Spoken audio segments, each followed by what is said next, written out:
வணக்கம். ஆகாஷ்வாணி புதுச்சேரி செய்திச் சுருக்கம் வாசிப்பவர் ஆதவன். பசுமை மற்றும் நீடித்த எதிர்காலத்தை உருவாக்க இந்தியா உறுதி பூண்டுள்ளதாக பிரதமர் திரு நரேந்திர மோடி கூறியுள்ளார். இது தொடர்பாக மத்திய புதுப்பிக்கத்தக்க எரிசக்தித்துறை அமைச்சர் திரு பிரகலாத் ஜோஷி வெளியிட்டுள்ள சமூக வலைதள பதிவை பகிர்ந்துள்ள பிரதமர், சுற்றுச்சூழலுக்கு பாதிப்பை ஏற்படுத்தும் புதை படிமம் அல்லாத எரிபொருட்கள் பயன்பாட்டை குறைக்க 2030 ஆண்டு இலக்காக நிர்ணயிக்கப்பட்ட நிலையில் அதற்கு 5 ஆண்டுகள் முன்பாகவே 50% இலக்கு எட்டப்பட்டிருப்பதாக தெரிவித்துள்ளார். சமோசா, ஜிலேபி, லட்டு போன்ற உணவுப் பொருள் பார்சல்களில் அவற்றின் சர்க்கரை அளவு மற்றும் கொழுப்பு குறித்த எச்சரிக்கை குறிப்புகளை ஒட்ட வேண்டும் என்று உத்தரவிட்டுள்ளதாக வெளியான செய்திகளை மத்திய சுகாதார அமைச்சகம் மறுத்துள்ளது. ஈரானில் உள்ள இந்திய தூதரகம் ஈரானில் தற்போது பாதுகாப்பற்ற சூழ்நிலை நிலவுவதால் இந்தியர்கள் ஈரானுக்கு மேற்கொள்ளும் அத்தியாவசியமற்ற பயணங்களை தவிர்க்குமாறு வலியுறுத்தியுள்ளது.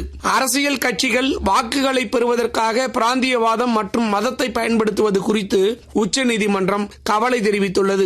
இது சமூகத்தில் வகுப்புவாத பிரிவினையை ஊக்குவிப்பது போலவே ஆபத்தானது என்றும் கூறியுள்ளது. இதுபோன்ற நடைமுறைகள் இந்தியாவின் ஒற்றுமை மற்றும் ஒருமைப்பாட்டை அச்சுறுத்துவதாக நீதிபதிகள் சூர்யாகாந்த் மற்றும் ஜோசை மல்யா பக்ஷி ஆகியோர் அடங்கிய அமர்வு கூறியுள்ளது. உலக இளையோர் தினத்தை முன்னிட்டு மத்திய அரசு இளைஞர் நலன் மற்றும் விளையாட்டுத்துறை சார்பில் மாணவர்களுக்கு திறன் பயிற்சி குறித்த கருத்தரங்கம் புதுச்சேரி, நாமக்கல் உள்ளிட்ட பல்வேறு இடங்களில் நடைபெற்றது. பாகூர் கொம்யூன் பஞ்சாயத்து பாகூரில் நகர்ப்புற வசதிகளை கிராமங்களுக்கும் வழங்குவதற்கான ரூர்பன் திட்டத்தின் கீழ் 1.64 கோடி ரூபாய் செலவில் புதிதாக கட்டப்பட்டுள்ள பேருந்து நிலையத்தை புதுச்சேரி முதலமைச்சர் திரு ரங்கசாமி இன்று திறந்து வைத்து பேருந்துகளை இயக்கி வைத்தார். இந்நிகழ்ச்சியில் சட்டப்பேரவைத் தலைவர் திரு செல்வம், பொதுப்பணித்துறை அமைச்சர் திரு லட்சுமி நாராயணன், பாகூர் தொகுதியின் சட்டமன்ற உறுப்பினர் திரு செந்தில்குமார், உள்ளாட்சித்துறை இயக்குநர் திரு சக்திவேல், பொதுப்பணித்துறை தலைமை பொறியாளர் திரு வீரசெல்வம், பாகூர் கொம்யூன் பஞ்சாயத்து ஆணையர் உள்ளிட்ட அதிகாரிகள் கலந்து கொண்டனர்.